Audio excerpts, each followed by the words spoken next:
Welcome to this next episode of YouTube. Well, I've entitled it Luna's Focus. And we do have a lot of footage of Luna this week, not by choice, more or less by chance. Luna does seem to be the most active member of this exhibit pack. She's always investigating any kind of new scents or sounds or things that are in the exhibit. And so that gives us a lot of opportunity to see her moving around and interacting. But we also know that Luna does have a tendency to like to jaw spar a bit. As the only female, she seems to show some inherent rank order based on her pack status, but also she is a pup mate to Bolt, so the yearlings tend to jaw spar quite a bit. But she seems to really have a focus on putting Denali in a subordinate role. And here she is on top of one of the dens, and she's doing a hard scruff bite there and making Denali kind of whine a little bit. Denali is the biggest wolf we have here, but he certainly acts like one of the juveniles and seems to be in a situation of putting himself in that lower-ranking Luna scruff bite. Here they are chasing some birds in the upper part of the enclosure. We are winding down with the migratory bird patterns. A lot of the juncos and snow buntings have kind of been moving through, and those birds tend to be the last birds in the migratory pattern. So they'll be sitting inside the exhibit kind of eating some seeds, and they tend to flush in a group or a flock, and that gets the wolves kind of excited. So Luna does chase quite a bit and really keeps an eye on the bird activity within the enclosure. But as I said, it's typically these three. You don't see Aiden involved in this. This is just social interaction. Denali, like I said, no worse for wear from the standpoint of getting dominance from Luna.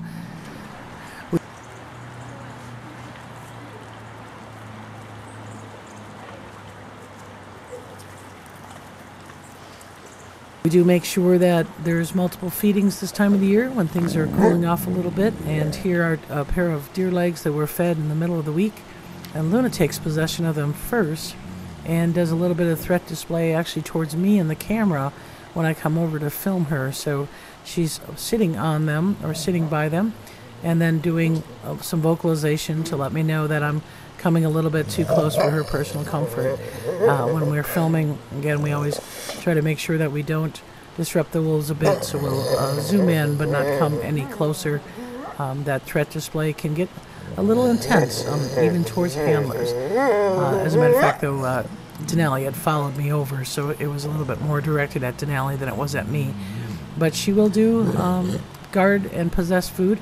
She has no problem maintaining food and keeping it away from everyone else. You can see here she puts her foot on the hoof of that deer, and she is directing that at Denali, who's still about 10 feet away. Denali's just actually kind of sniffing where those deer legs have been, and she's watching them. And so with a foot on the deer leg, that is an added signal that that possession is hers. And so she will stay with that deer. As a matter of fact, she stayed for several hours with that deer and didn't move much. And you will see her trying to actually sleep on it. So multiple ways to possess it. If you stay on it, nobody else can get it.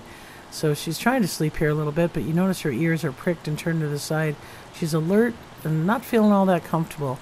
She's out in the middle of the exhibit here, so she's got her back to the windows. Multiple wolves can circle around her, so it's not the most comfortable position. Here she goes into another threat display towards Bolts. She's actually going to try to grab that deer leg and move it a little bit closer to her, so now fully possessing that by lying on it. And Bolts is a little more indifferent to Luna. It is his pup mate, so he's used to scuffling over food with her, so he's not as cautious as the other wolves are, but he still gives her a pretty wide berth to be able to possess that. And the next day, everything was gone, so except the hoof, so we know somebody ate it, probably Luna, and who knows who else. So over in Grizzer's area, he's marking his enclosure. We're seeing a lot of scent marking, and again, maybe just the frequent bird activity that's going on. He is very keyed in. Grizzer, again, is listening to both packs. He's in between both packs, so he tends to follow the noise and the sounds that are going on within each enclosure. And Shadow was doing a little bit of howling that day. So sometimes when Shadow howls, it's a lone howl and nobody responds, maybe meaning something different. We're not really sure. But he does this stand tall to be able to see over the fence and to be able to see into the exhibit, see what they're up to. And then he kind of listens again. And I'm going to leave you with a little bit of that Shadow howling. Shadow howls, we film Malik howling, and then we hear a pack howl in the background.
Well, that's it for this week's YouTube. Thanks for watching, and we're enjoying the fall weather, and we are getting ready to transition into winter. That means the ponds will be drained, and things will be, straw will be added to the exhibit, again, to give the wolves a pretty warm place to stay comfortable, especially Luna, in the winter season. So thanks for watching. See you next week.